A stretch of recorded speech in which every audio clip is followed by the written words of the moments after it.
Hey, good morning. What is going on YouTube? Thank you guys for tuning into Rules for Rebels, and welcome back to episode 77 of Side Hustle Tuesdays, part of our side hustling series where each week we share a real life story of a real life entrepreneur who starts a side hustle outside their 9-to-5 job without much money and with the limited skills and equipment that they already have, and find a way to make money off of it. Today's side hustle story is a cooking one. It's about a college student who started a cooking blog for other college students, sharing recipes that are cheap, easy to make, have relatively limited ingredients, and are also healthy. So she kind of understands the college market. And it's kind of funny, today's episode is about cooking. I just saw one of our fellow community members, Mitchy Boy, put up kind of a cool cooking video the other day. He was making a breakfast pizza. And I thought how he filmed it and everything was kind of neat. So I'll link to Mitchy Boy's video below as well. I really like today's story because it's a story about making money off your passions and interests.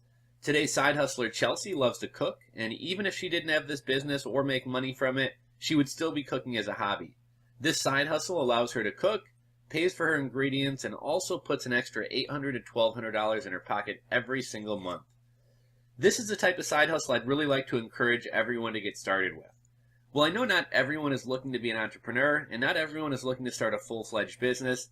I think it's fair to say we all would like more money, and I think it's really cool when people find a way to turn their hobbies, which typically cost us money, into side hustles or businesses, which at the very least pay for themselves and hopefully actually put some additional money in your pocket every month. Chelsea Cole was a student at the University of Oregon going to school to become a teacher. Chelsea enjoyed cooking, and as a hobby started a food and cooking blog called A Duck's Oven, the name referencing her school mascot, i.e. the Oregon Ducks. Chelsea started the blog without any real intentions of making money off it. It was a passion project. She loved cooking. She loved sharing cooking and food with others, and that's why she started it. It was a stress reliever for her, and after a day of school or work, it was something enjoyable she would come home and do and kind of work off some stress. It was around this time that Chelsea began to realize that a career as a teacher wasn't really something she wanted to do anymore. So she began exploring other career paths and trying to see how her interests aligned with some other jobs and other careers. Her first idea was to open a restaurant. She decided it would probably be smart to go work for one before trying to open her own, so she moved from her smaller college town to Portland, which has a bit of a reputation as a foodie city. She got a job as a restaurant, and while she enjoyed the atmosphere and the fast pace of working in a restaurant, she realized running one wasn't so easy, required a lot of time, a lot of evenings and weekends. Shortly after this, she moved to South Africa to be with her fiancé, who was finishing up a graduate program, and she continued working on her food blog while she was down there because of all the extra time she had. Having more time on her hands, Chelsea began spending more time on her blog and seeing how she could grow it and even monetize it.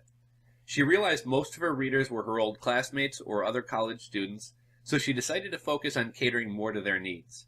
She knew many were living off takeout and processed foods, and she wanted to help them branch out and explore other alternatives. She would create content and recipes that were simple, easy, affordable, and tasty.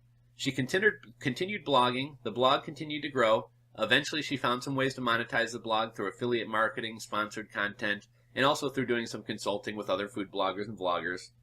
Now, after her husband finished his graduate program, they moved back to the States. Chelsea went back to work at that old restaurant for a short while before landing her first quote-unquote real job at a marketing job at a furniture company. Chelsea's doing great at the job and credits her experience running the blog as part of the reason for her success at her job. Through blogging and through each blog post, she learned how to build a brand, how to drive traffic, how to refine her message, and how to build an audience. Chelsea today is working at that same job and continues to blog and create content for A Duck's Oven. The business brings in, on average, from $800 to $1,200 per month, which is great money on top of a full-time day job for doing something she loves and enjoys doing anyway. The business is also very cheap to run. It costs her only about $50 a month to run this business, so it's almost 100% pure profit. As far as advice for others looking to do the same thing or similar things and looking to turn a passion into a hobby or an income, Chelsea said one area she has found success is narrowing down her niche. What started out as an overall food blog, of which she was one in a sea of thousands of others, she narrowed her focus to a group or a niche that she knew well and understood, which was college students. She solved a pain point of helping them eat cheaper and healthier, and she credits that narrowing her audience to her success. She said since doing that, not only has she picked up more readers, but they are that much more enthusiastic and involved in what she's doing. Another thing Chelsea has found a way to do is cater to her audience by offering shortcuts or a cheater's way for each one of her recipes, as well as some ingredient alternatives. While she tries to keep her recipes simple to begin with, she also tries to offer a shortcut in each recipe to make things a little bit easier, and when possible, she tries to offer some substitute ingredients or alternate ingredients because she understands that college students oftentimes don't have a full pantry. They may not have a certain spice or a certain vegetable, so she often tries to offer an alternative. She enjoys her day job and plans on continuing to work it. She also looks forward to continuing to work on and grow her blog as well. One more thing I wanted to add before we cut out. I talked in a video the other day about how one of the cool things about creative or content type businesses is that it's not really possible for it to be saturated as it sometimes is with products. There's no infinite amount of people who can enjoy a blog or a YouTube channel or a podcast. Everyone has a unique perspective to offer and to add, and if you can offer something that others don't, there's always going to be an audience for you guys. Anyhow, guys, that's today's episode of Side Hustle Tuesdays. I hope you enjoyed it. I hope you were inspired. And until next time, this is Rules for Rebels and Side Hustle Tuesdays, signing out.